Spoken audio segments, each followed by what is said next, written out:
Okay.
Here, I'll bring the laptop in here. So you can make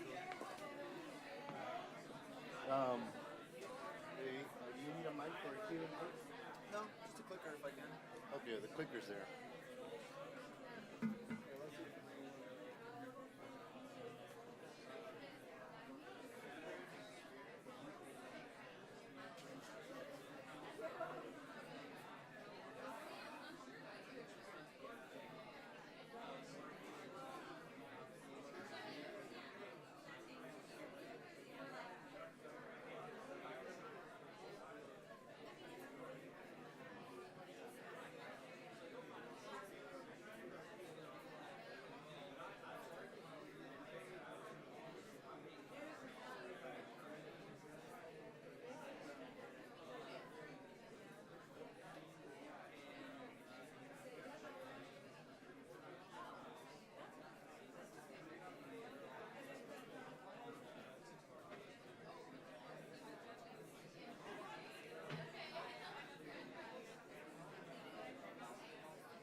me to reel everyone in? If you wouldn't mind, that'd be great. Thanks.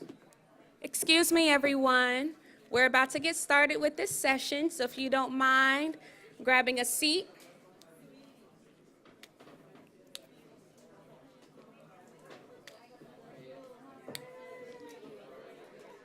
Where are you from?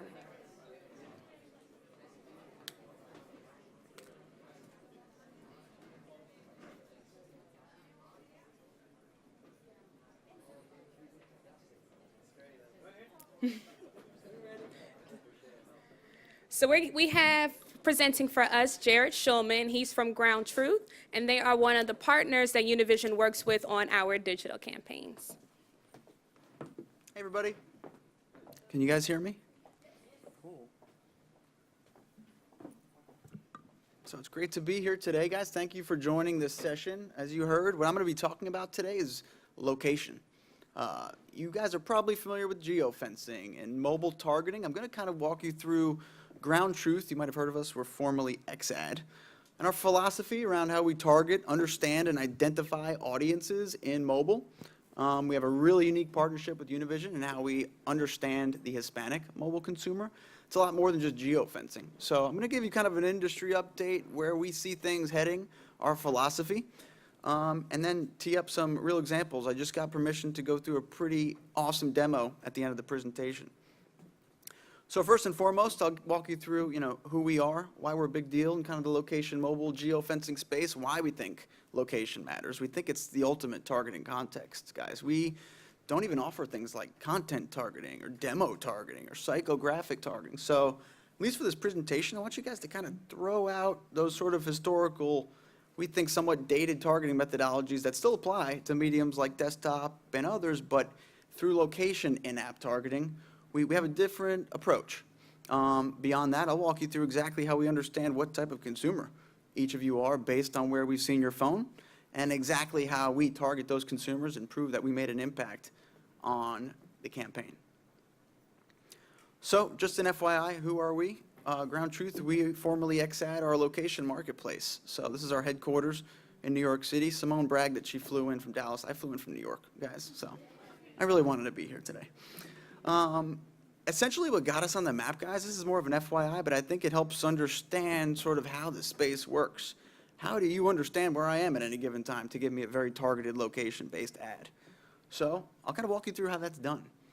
We are a network, essentially. So an ad campaign run through Univision, essentially you're potentially running on a variety of 100,000 different apps. It's not just the Univision apps. There's a world of news, sports, navigation, weather apps that people use very regularly. So we don't power advertising on Facebook, Instagram, or Twitter, right? Those are some big players. They have direct sales teams. But there's this entire universe of very fragmented apps that over 500 million people use on a monthly basis. They're checking the weather. They're checking the sports score. They're trying to get directions to a specific location. The box that we check is sort of covering that very fragmented space. How? Through the context of where you are, through the context of where you've been. So in terms of what got us on the map originally, I've been with the company for almost 6 years now. I was employee 26. We're at about 440 today. We came up with essentially an inventory filtration system. So I said we're a network of 100,000 apps. We're actually dependent on each of these individual apps to tell us where you are when you open them. So each different app actually passes different location signal information. For example, Pandora is kind of a good example. I downloaded the Pandora app when I was in college almost 11 years ago at this point. I went to school in Rhode Island. When you download Pandora, it collects what's called user-reported data or registration data. You guys input some sort of information about yourself when you downloaded that app. In Pandora's case, it's sex and its zip code. So I put I was a male and I lived in Rhode Island. Now, full transparency, my sex hasn't changed, but my location has changed in the last 12 years. What type of ads do you think I get when I still open Pandora today? Rhode Island ads. I've been living in New York for almost a decade. Like, how are they not picking up on this? So, guys, back when geofencing sort of became a hot topic and tactic in the industry, 2011, 2012, no one was really looking under the hood to see exactly how people were ensuring accurate location. In fact, The industry thought that apps providing registration data, like Pandora, were the most accurate. If Jared took the time to enter in his zip code, that must be where his zip code is, right? Wrong. We at Ground Truth actually paused our entire company for about 2 months to figure this problem out. We were running advertising on about 30,000 apps at the time to understand registration data. Take a wild guess at what you think the most popular zip code people entered in across 30,000 apps. There's no dumb answer here, guys. People always say 90210. That was actually the 4th most popular zip code. You know what the first few were? 5 zeros, followed by 5 fives, followed by 1, 2, 3, 4, 5. The point is, Jared doesn't care to give his accurate zip code. He wants to listen to Zeppelin. Pandora, let's get on with it, right? Now, in some instances, in some apps that are providing some sort of utility, like Ground Truth, we just bought WeatherBug. It's the leading weather app right now globally. You can bet your bottom dollar I'm putting my accurate zip code in weather. I don't care what the weather is in Houston when I wake up in Manhattan. News apps are the same. So the point being that I'm trying to get across here is, guys, different apps pass different location signal information. Some pass if you're connected to a Wi-Fi. Some pass a cell tower, IP. The holy grail, sort of the ultimate accurate signal, it's called GPS, or lat long. So I'm sure you guys have used Google Maps or Uber. Your signal's continually being passed once a minute. If it was any more than that, your phone would die in about 5 seconds. Point is, we've learned to tier these different apps and signal types based on our confidence in their accuracy. So when a Univision campaign comes in and we're running a half-a-mile radius around an auto dealership, we have to tap into the most premium inventory to ensure that we're targeting at that location. If it's a nationwide campaign, we can be a little bit more general. So guys, this is sort of the reason why our inventory is so sought after programmatically right now. Beyond that, it's not only the location accuracy that's really important when you're running mobile. Scale is actually incredibly important. I said when I first started here, we were running advertising on about 30,000 apps. That's not nearly enough. We're almost at 150,000 apps right now. And why that's important, imagine if we were geofencing this building right now and we were powering advertising on 25 apps. What are the odds that any one of you consumers are all on those apps? So we sort of, when you're talking about location, you need to intentionally listen into the entire ecosystem. Guys, we all have a world of different behaviors. I guarantee we all have a lot of different apps on our phones in this room. Our stance is you can't really identify or try to understand a consumer based on what type of app they use. We used to think that that was how you figured out who a consumer was. We don't think that anymore. We don't think that auto intenders are only on auto apps. We don't think that retail intenders are only on retail apps. And we've done a lot of studies to back this up. So I had a bunch of slides with regards to updated industry research. I think Chicky kind of covered really the most important stuff, and I'm going to kind of gloss through a few of these just because I have some time to show you this demo at the end of this presentation. But guys, smartphones are everywhere. I don't know if you guys remember a time when only C-level executives had these BlackBerries, but now my 5-year-old nephew has an iPad right now. It's getting crazy. And with regards to Hispanic leading mobile-only household, this is interesting. My soon-to-be brother-in-law, getting married in a week, is actually working at Facebook. He got an unbelievable job. He's on a team of 12. He literally works outside Zuckerberg's office. He's on the growth marketing team. You know what they're trying to figure out right now? The Hispanic mobile consumer. That's one of their #1 objectives. It's because they lead in mobile-only households. There are a lot of families that actually rely on one single iPad in their homes. Guess what? On Facebook, they're all logged in, sometimes up to 7 people on one single device. What if somebody writes on my wall, happy birthday? I don't want to alert my mom. There's different ways. We're learning to try and understand this very unique type of consumer. The way I look at it, it's just the most important opportunity for consumer reach. Beyond that, guys, time spent. We're spending up to 3.5 hours on these things. I call them the remote control of our lives. I was on a sales pitch, funny story, about, it was like 2 months ago at this point. There was a gentleman that once he found out that we were an in-app network, he didn't necessarily buy that that was a presence he needed to play in. I don't use apps. I check mobile web and I use Google Maps to get navigation. Funny story, I don't know if you guys have ever heard of this app. It's called Moments. I asked this gentleman to download it. It's a funny exercise. It's actually a progressive app.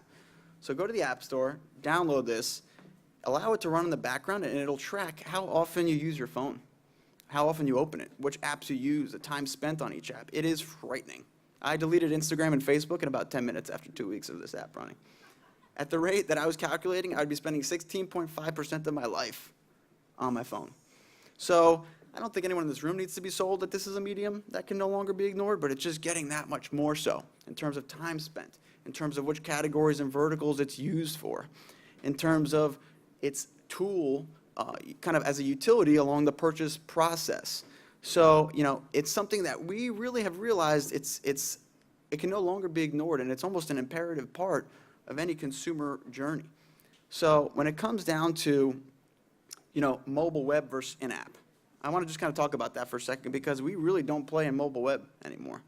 When's the last time you guys opened up Safari on your phone and bookmarked a favorite website? That doesn't really happen as much anymore as it used to. So apps, we think, are kind of the ideal opportunity for consumer reach. You guys have each uniquely, probably organically gone to the App Store, searched a very specific app that you wanted on your phone. So we want your ads, very targeted, to appear in kind of an ad real estate that's providing some sort of utility. You're getting the sports scores, you're getting the weather, you're getting the news. That's a very brand safe and also kind of appropriate way to provide advertising in a mobile experience. Beyond that, guys, location ad spend is on the upswing. And what I really want to kind of focus on today, I think, are we all relatively familiar with geo-fencing in this room? That's kind of what put us on the map. What I'd like to focus on today is sort of what's new. What have the brands and agencies and some of the biggest to smallest partners of ours, how have they evolved their strategies? It's no longer just about the geofence. We've now reached a point in time in the industry where we can actually save a lot of data about your individual device. This wasn't allowed to be done before. This is really interesting, but when it comes to how we're identifying Hispanic mobile consumers, I'll get to that in a bit. Never before were we able to get data from a consumer at the device level, meaning the only way we could ever save information about where we saw you was if we impressed you. We served you an ad on our platform. Now, on some of our apps that we work with, New York Times, for example, they will pass the setting on your phone, meaning the language setting. When you bought that iPhone, did you select English or did you select Spanish? That's a pretty big game changer for us in understanding what type of consumer you are. Some of those apps, like New York Times, will even tell us if you're a Hispanic language device and you're reading an article in English, vice versa. We actually see people reading both languages. You heard that stat earlier. That's why a lot of our Univision campaigns are 50-50 split. People are reading in both languages, even when their device is set to one or the other. So let me kind of tee up this philosophy. I said we don't demo target, we don't content target, we don't psychographic target. We take into account where we've seen your device from a location perspective. And I said it sort of evolved from geofencing because at this point in time, we can get a pretty good understanding of your profile based on where we've seen your device at the location level.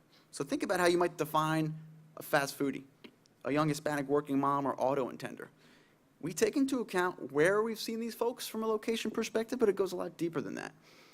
You should know that the audience targeting solution that we use with Univision, it's the only audience targeting solution in the industry that's verified by ComScore and Nielsen. It's the only industry verified way to target audiences, as well as our visitation solution, which I'll walk you through at the end of the presentation. But let's use this kind of auto intender example. If we see Jared at a lot of auto dealerships, let's say I'm shopping for S-Class Mercedes-Benz in my dreams, right? I'm at the Mercedes-Benz dealership. For us to determine that Jared's device is in the market for a luxury auto, my device has to actually meet certain parameters, certain criteria before this device is bucketed into that audience. It has to do with dwell time at the location, frequency of visits to the location. We actually think, and what's kind of unique to auto, is from a frequency of visit perspective, we count you as an auto intender if you dwelled there once. We think if Jared's at the Benz dealership, he's pulling the trigger on that car pretty soon. We don't think you should consider him an auto intender 5 months from now, right? That's kind of how these more historical targeting methodologies are being taken advantage of. So from a kind of device perspective, guys, think about what audience you are today. Think about what type of audience you are in November, December. You're a totally different profile. Full transparency, we have an app internally that we used before we rolled out this product. It was an app that actually let us know what audience segment Ground Truth thought our mobile device was. So, if I was a female yoga enthusiast, something's not right with this targeting solution. So it was interesting. In November, December last year, we had moved to the World Trade Center. It's right above a bunch of luxury malls. It's the holiday season. I'm buying gifts for the fiance. It's my birthday. I was a luxury retail intender. It made sense. That's where I was going a lot of the time. January, February, not going to lie, put on a lot of weight. Myself and 3 other coworkers did a little bit of a fitness challenge. We did spin class before work. A few of us did yoga after work. In 2 months, myself and 2 other employees were athletic enthusiasts, fitness intenders. I'm super proud of that. I like bragging about that. Most recently, this is sort of embarrassing. My device today is the of legal drinking age audience. I've been to a lot of bars in the last couple months.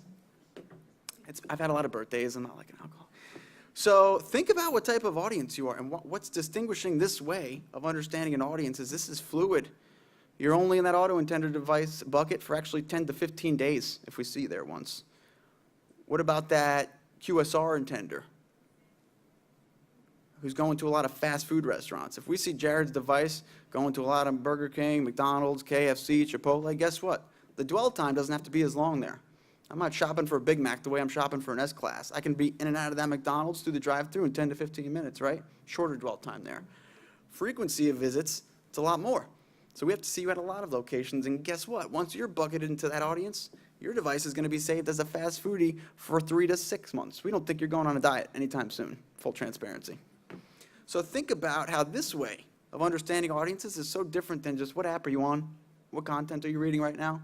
That's not really unique. This is a different animal. This screen is totally different than any other medium that's been taken advantage of so far. This is actually one of our most popular audiences, a do-it-yourselfer. Where might you see a do-it-yourselfer? Home Depot, Lowe's, Ace Hardware. You know, I had a call literally yesterday where we recommended our home contractor audience.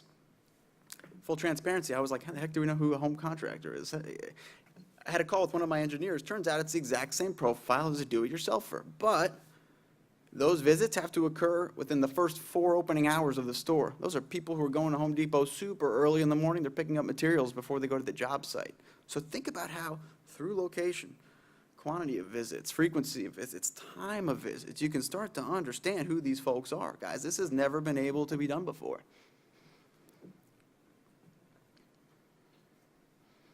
So with regards to the products that we have the most success with on Univision campaigns, our programs tend to have a makeup of at least 2 of these 3 products here. And I'll walk you through why it's this way. So let's say we're driving traffic to Jared's hardware store. It's at the mall, right? We'll always recommend that you loyalty fence your location. It's a great way to drive foot traffic. We might even recommend you competitively conquest some other locations.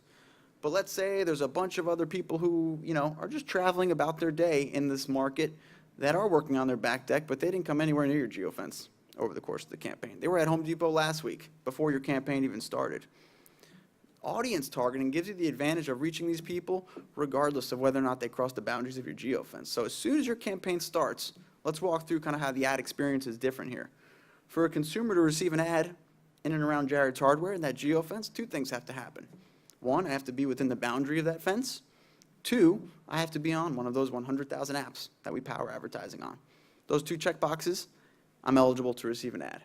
Now for an audience target to receive an ad, let's say I'm bucketed as a do-it-yourselfer because I've been to a lot of these home repair locations lately. As soon as the campaign starts, my device gets targeted. I could be at home making dinner with my fiance. They know where I've been. So think about how, you know, the way I look at it, I think we're sort of visual in nature in this industry. Imagine this sort of square block is kind of like your campaign geography. It's your city, it's your DMA, it's your state, it's the country. The way I look at it, cover the whole place. Cover your static locations with geofencing. Audience targeting reaches every other consumer in between. Guys, we're seeing the highest performance on this audience target versus any other product we've ever rolled out. It makes sense. We know what type of consumer you are. We're even full transparency conducting tests against Facebook with this audience targeting solution. It's pretty crazy. It's also worth noting that other audience targeting solutions, beyond the ones that kind of leverage static data, they're very assumptive. You know, I had a media planning background. I used to buy Facebook quite a bit. I didn't think it got any more targeted than Facebook, to be honest. I can select Hispanic mothers that have 2 kids, that drive minivans, that have a golden retriever, right? You can get so deep with who these audiences are. Turns out they're pretty assumptive in their approach. I just came out of a kind of a training demo a couple weeks ago. Let's say he and I are Facebook friends, and I just went to the gym and posted some obnoxious gym status. You guys have like New York Sports or Equinox? What's a popular gym out here? LA Fitness, anything like that? Cool. So let's say I posted a Facebook stat, just had a great workout at LA Fitness, getting a protein shake, yada, yada, yada. He likes my status. Doesn't comment, doesn't share, he likes it. You know, Facebook actually considers him for the next 3 to 4 months an athletic enthusiast. It's like, dude, I went to the gym. You didn't go to the gym. So he's going to be receiving Nike and Reebok ads for the next 3 months. That's really assumptive. And that's how they scale a lot of these audiences. We're a lot more targeted than that, and the scale of our audiences are a lot smaller because we think we're doing it in a much more real way. Oh, one other thing I should mention, it's a very popular tactic, is retargeting. So our behavioral audience segments, guys, Hispanics, coffee drinkers, mobile moms, luxury auto intenders, et cetera, et cetera. Let's say we're running a campaign and the client is like, you know what, I love that you guys have a coffee drinker segment. They go to Starbucks, they go to Dunkin', they go to Birch, but I really just want to hit home on this one new coffee shop down the street. His 3 locations are taking over my market share. Retargeting is your ability to define your own audience. So this is something else that's kind of a really new tactic in taking advantage of audience reach. So retargeting is you tell me what locations you want to collect devices around. So I did a really interesting campaign. It was almost a year and a half ago at this point, almost 2 years ago, where we first rolled out and we're testing this solution. We were trying to drive ticket sales for a Beyonce concert. How do you drive ticket sales for a Beyonce concert? Well, we ended up geo-fencing Justin Bieber shows. Now, it turns out we actually had to fence quite a few Justin Bieber shows. Not a lot of people are engaging with their device. I guess he puts on a pretty good show. But we geo-fenced all these Bieber shows, and with retargeting, how that works, you're fencing a location, but instead of just serving an ad, you're serving an ad and saving everyone's device ID. And now I wait. I wait for the next time that he opens up a weather app, the next time he opens up a news app. It could be in that campaign, it could be in a later campaign. As soon as he opens up that app, his device lights up, and we're going to retarget him with that ad. So in that Beyonce scenario, we were able to collect the devices of all those, what do you call them, believers, right? We collected all those believers. As soon as we saw them after the show, hey, we know you were at that show last week. Come get Beyonce tickets. So think about how you can take advantage of collecting an audience around your competitive auto dealership. Maybe there's a conference or an event that you want to build an audience around. So beyond leaning on sort of our industry verified sort of off-the-shelf segments, you can define your own. Pretty cool stuff. Any questions so far? Cool. So I walked through kind of how we think this is sort of the makeup of a top-performing campaign. I think you guys are pretty well versed in proximity geofencing. There's something I want to show you. This is kind of the backbone of our tech. It's pretty complicated in how it works, but this is sort of how we understand where you go. This is called blueprints. We understand the boundaries of every single business in the United States, and not just in one layer. We understand the premise of every Starbucks and McDonald's and auto dealership. We also understand the lot and the retail block. Guys, we completed the United States. We're almost done with the UK. Our goal is to completely physically index the world by the end of 2018. So when it comes to how we build an audience, we don't care if you visited the retail block of a store. You could have been walking by. You could have been going to the shoe store next door. This is how we quantify whether or not you've been inside a store. It's the reason ComScore partners with us to verify visitation right now.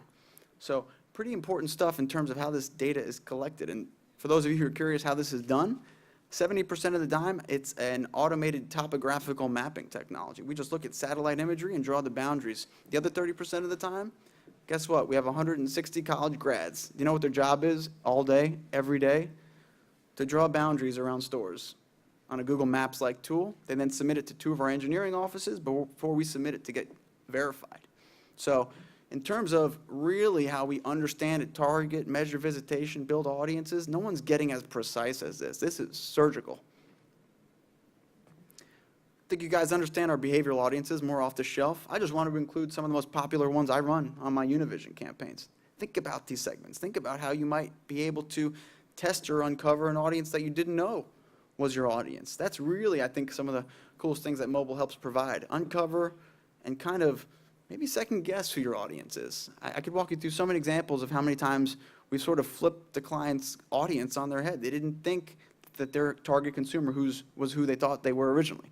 So in terms of retargeting, here's just kind of a nice example. We collected Mary's device at Whole Foods. Later that night, that week, that month, she opens up another app. She's eligible to be retargeted with that ad. So we rolled out video also this year, and we think that this is also pretty game-changing in mobile. Video is a very, very small scale type of ad unit. Not a lot of apps like video. Not a lot of apps run video. I'm not a huge fan of it because although it gets high performance, I think it's because a full screen video occupies people's screens and they don't really know how to click out of it half the time. But there really is a time and a place for this. Full transparency, I got a really large deal a couple months ago for a visitation campaign. Once they heard that we had the first industry verified way to quantify visitation to a store, they sent me a pretty big budget, and I didn't really want to think twice. I was like, sweet, that's my year. Thank God I'm a relatively honest person, and I thought about the fact that I've never even been to an insurance office.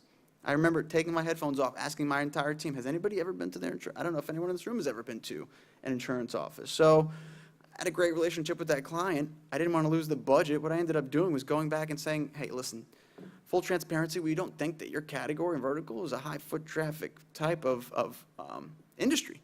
So generally speaking, we just don't think that you should ever evaluate a mobile campaign on that KPI. You're not driving foot traffic. It's really an awareness play. So what I ended up doing was proactively putting together a video proposal. I said, hey guys, you have awesome TV assets. I see the commercials all the time. I recommend just DMA targeted video. Make a big splash, buzz, awareness.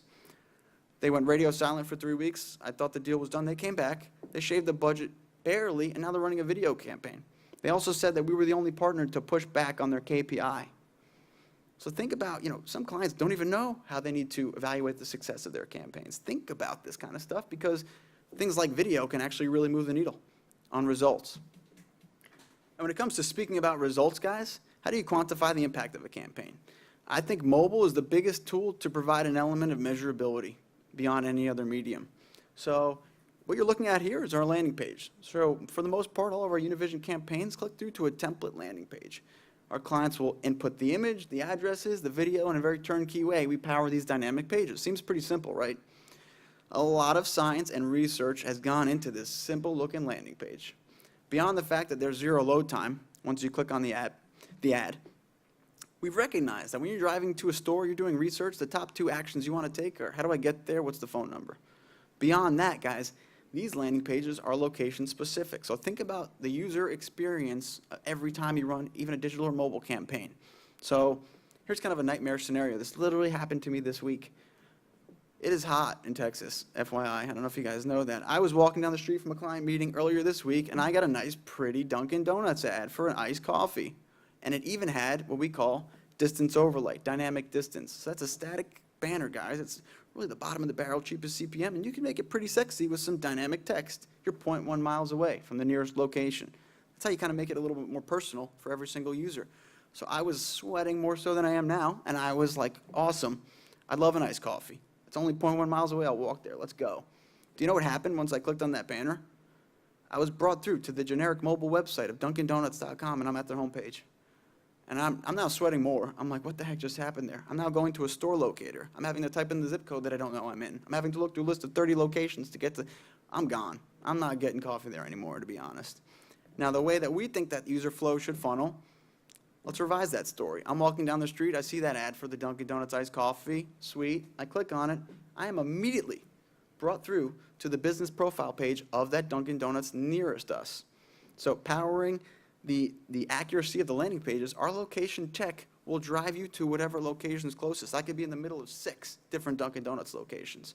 We will drive them to whatever closest location is there, and our clients really appreciate the fact that you can have very different experiences on these landing pages. Have a different image per store, have a different tagline, change up these buttons, have a different video.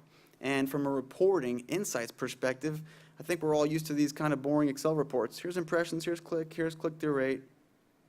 We think that's kind of BS. We think that click-through rate, full transparency, is also kind of a assumptive success metric. We think you should hold Univision to a little bit more accountable success metrics in that. So we actually came up with a measurement rate. It's called SAR, secondary action rate. So every one of these actions on the landing page, directions, call, play a video, header clicks, those are secondary actions. Why? Because first I had to click on the ad to get there. Second, I'm going to click on one of these. So that boring kind of Excel report that was impressions, clicks, and CTR now becomes an 11-column Excel report, and it's broken out per each store location, each dealer location, each targeting location. So just to make sure we're clear there, guys, click-through rate. Click-through rate is of the people who saw my ad, what percentage clicked. Secondary action rate of the people who clicked my app again. That tells us that we're reaching the right consumer. That tells us that we're not wasting who we're driving. So I almost view this as an element of qualifying who we're driving to your page. Make sense, landing pages? Cool. So we just rolled this out, store visitation. Guys, this is a pretty big deal right now, and we're doing this in a verified way. It's our ability just to quantify, Jared saw a Starbucks ad, Jared went into a Starbucks. So we tend to use this in kind of our larger campaigns with Univision. We need at least 3 locations to measure, and we can really prove the impact. We could even project out the impact. So this is sort of the industry's newest way, and I'd say the most advanced metric right now. I think coming after this is probably going to be, well, did Jared purchase that coffee? Did he get that new latte? Purchase data is starting to become something that's available in a lot of these tests. But this is something that we're really leading the space in. It's really popular across our Univision campaigns. So if we have time, I'd love to show you guys a demo that I think might blow your minds. Bear with me. I'm going to show you a tool that we use internally. Univision has access. It allows us to, bear with me one second.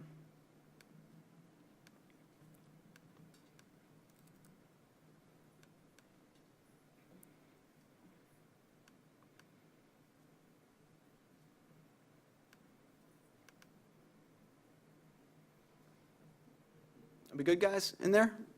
Cool, awesome. Can you guys see that okay? So what you're looking at, it's called ground truth discovery. You know, when I first started at the company, I told you geofencing kind of became a hot topic of discussion. Nobody really knew how to distinguish who was the most accurate. I was in agency sales at the time. How do you convince a 22-year-old media planner that you have the most leading technology in the space, all the way up to my VB presenting to the CMO of Walmart? It became pretty tough, very crowded space all of a sudden. So we actually wanted to come up with a tool that just visualized it. If everybody else is as surgically precise as we are, show us. This is us kind of lifting the hood. So what you're looking at is essentially, as we speak, real-time data across our platform. You see text on the left highlighted in yellow. That's the geography that we're looking at any given point in time. Could you guys scroll down a little bit if you can? And essentially what we're checking out right now are the top visits and ads run per location. So as we're speaking, across the country right now, the most people are going to restaurants. Sort of makes sense. It's probably around lunchtime. Watch what happens when I click on one of these categories or verticals. Can you guys scroll down in there? I don't know if I could see the bottom. I want to show you guys some data tiles that populate at the bottom of this screen. So you see, as soon as I click on restaurants, all the top brands and restaurants populate.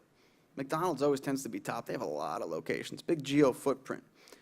But we're starting to quantify what insights can we pull.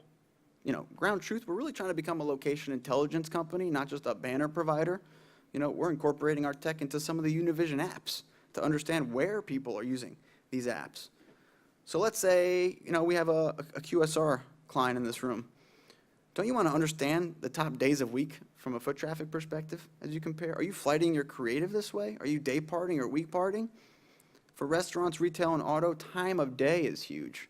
Are you wasting ad impressions? Are you taking into account that lunchtime is the best? You know, we run a lot of QSR campaigns. You know, McDonald's has up to 20 different creatives running per time of day. I just found out they have a late night drunken stoner creative that they run. That's pretty cool when you think about the fact that they're being incredibly tactical by recognizing mobile behaviors. Now I'm going to click on McDonald's. It's kind of a good example.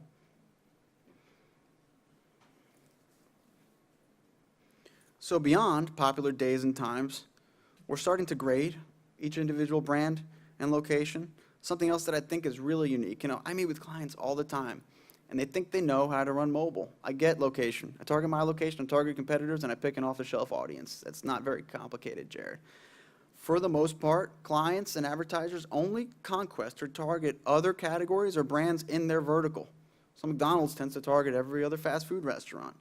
Now, are they taking into account that a lot of people are going to gas stations or pharmacies? Now, I'm looking at the most generic view of the United States. We could drill down to Houston right now and see what other locations in Houston people are going to. So we've sort of recognized, don't just associate people with your category or vertical. It's sort of that approach that content has. You're not going to only fast food restaurants if you're a QSR intender, right? Take this into account, guys. This data was updated 5 days ago. This is refreshed daily. Remember what I said about you're a different type of consumer week to week? our targeting is fluid. We don't want to recommend you conquest one type of location for a year, not even a month for the most part. So this is the type of intel we provide. And when it comes to visits, how are you guys driving visits? Because as of 5 days ago, we think the most amount of folks going to McDonald's are coming from Taco Bell. Now, if we switch this up, let's say I click Chick-fil-A, Zaxby's, Belk, Whataburger. These are very relevant and localized insights, right? So it becomes pretty impressive when it comes down to just understanding behaviors. I'm going to drill down to some specific locations here.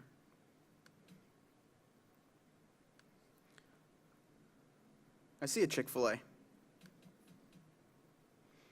So for one, I want to show you that we have these locations blueprinted. So remember those polygons that I showed you, those college kids who were doing this all day, every day? This is what it ends up looking like. The boundary of the business, the parking lot of the business, the on-lot. You don't believe me? We can show you the satellite view. This is really impressive stuff. But, let's say you guys don't really buy that mobile and in-app targeting needs to be done. Do you know how many clients are unaware of the fact that their location is actually being targeted right now? This random Chick-fil-A, I wonder if any of you guys know it, on 2222 Sheeran Street, as we speak, is being targeted by 25 different ad creatives right now. 10 of them are mattress ads. Mattress manufacturers, restaurants, medicines, telecommunications. I can even cycle through and show you the different ads that are running at these locations. This is pretty impressive stuff. Now, when it comes down to, understanding audiences, here's a funny story, super embarrassing. I did this demo in front of a client not too long ago. They were planning for a bunch of toy stores. It was actually Toys R Us. I probably should have looked this up before I presented it in front of a room of 200 people, but guess what kind of ads were running at a Toys R Us location? I'd assumed it was, video games, Barbie, board games, like what did you think would be running there? I look around at the 90-foot screen behind me and it was some cleavage. There was lingerie. I quickly clicked out of it. It was wine advertising, alcohol. I was sweating. I didn't know what was happening. The room started laughing, and thank God for this VP in the room who said, I love this data. This makes complete sense to me. Last night, she was last-minute shopping for a wedding dress that she was going to this weekend. She dragged her 7-year-old son shopping for almost 4 hours. The kid was kicking and screaming. You know where she went right after she was shopping? She brought him to Toys R Us to shut him up with the Power Ranger. So think about it. If you're a wine advertiser who wants to reach moms, where are moms? That lingerie ad, that was actually a Father's Day ad. So they were actually trying to get moms to buy lingerie. You can do the math. But this is sort of the understanding and insight that we provide, right? Should lingerie advertisements only be targeting Victoria's Secret and other competitor locations? No. Take advantage of what this medium tells us. We know behaviors about where you go. The last thing I'm going to show you, because my time is wrapping up, but I think this is really impressive. A lot of clients seem to understand where their audience comes from. That same gentleman who I made download that app for him to understand how much he used his phone also couldn't tell me twice as to what size his geo-fence should be. It was 2.1 miles. How he came up with 2.1, I have no idea. But he understood where the exit traffic was. He understood where these other dealerships, you couldn't tell him otherwise. Now, he had a pretty big auto mall, so thank God I was able to pull it up on blueprints on this call and say, watch what happens to this specific Chick-fil-A location once I click, you can't really see it, I'm clicking this button on top. It's called Neighborhood View. Automatically, I'm zoomed out to a very specific viewing angle. Here's that Chick-fil-A. Do you guys see those darker sort of pinkish locations? Those represent, in recent times, of the people who go to this Chick-fil-A regularly, what neighborhoods do they live in? So this is pretty powerful stuff. You know what that guy said? First of all, I heard a screenshot. I heard him take a screenshot on the call. So it was pretty insightful. And he also asked, wait, can you send me the zip code data? Can I use this in my out-of-home? Can I target digital and my direct mail and email marketing this way? Guys, you can take this. We run with this with other Univision solutions that we sell. This is mobile intel that can be provided for so many different ways. We have out-of-home partners that take us into account. From my perspective, selfishly, I was like, that geofence is too small, dude. You should be running actually a 5 to 6 mile geofence to target your location. So when it comes to understanding how important location is, and today, the amount of data that we can pull from each of your individual devices, how it refreshes, this has become pretty powerful stuff. So the way we work with Univision, it's our ability to really find a very fine-tuned audience. A lot of our campaigns, we helped build their audience. We retarget people who go to certain locations like Fiesta Mart. Let's build a Fiesta Mart audience and target that Fiesta Mart audience. for the remainder of the year. Let's target certain auto dealerships or retail stores and tell a story to those consumers over time. The time of start and stop post month-long campaigns is over. A lot of these platforms and partners continue to just have an always-on approach. They know they need to maintain dialogue with these consumers. And this type of intel on the backbone of Univision campaigns, it's why we outperform so many of the tests where we get compared to other partners. So that's pretty much it, guys. Any other questions you have? Pretty impressive stuff, right? I've showed this to my fiance finally the other day. She's like, one, this is scary. This is Big Brother-ish. Two, I don't know if you guys have this store. It's called Zara. Have you heard of Zara? Evidently, it's this female store. She says it gets mobbed, and there's so many girls are pushing and pulling. There's like clothes all over the place. I went once. I'll never go back with her again. She looks at the time of day. She goes to the Zara on the Upper West Side where we live on the lowest foot traffic days. So it's so awesome how you can kind of take and squeeze little insights. On the way here, I had an out-of-home partner who was trying to position why his out-of-home placements were in really legitimate positions. And this was for an airline. So what did I do? I pulled up the blueprint of that airline in JFK Airport, clicked Neighborhood View to see where else they're going. Turns out they go to hotels and motels in Manhattan, right? They're business travelers. This guy had out-of-home units there. He looked like a rock star. That image is now the backbone of all of his presentations. It supports his value prop and where his reach is. So think about mobile differently, guys. Try and ignore and sort of move on from these historical targeting solutions and methodologies and take into account location. Thank you.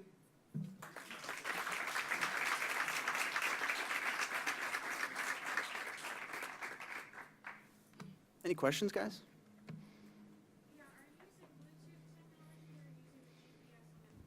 So different apps pass different signal types, right? I don't think we really tap into Bluetooth. That's not really a location identifier for the most part. Wi-Fi, I'm sorry? Oh, beacons, no. So we really don't play with beacons, guys. We really have kind of refused to step into that world. We honestly think it's still so small scale. We have some pretty strategic brand partnerships with a lot of the big box retailers that are sort of dipping their toe into this right now. There's still scale issues. Your phone has to be in a certain setting, has to have certain types of applications. We just don't see it scaling really anytime soon. That's kind of our stance right now. Any other questions? Well, guys, if you want me to pull up a location, I'm here for another 15 minutes. We can look at some of your, if you have an auto dealership, a retailer, or a restaurant, I can provide you some intel. But reach out to your Univision rep. This is the stuff that we're really thinking is moving the needle on mobile and helping provide some of the top performing results on all campaigns. So thanks again for the time.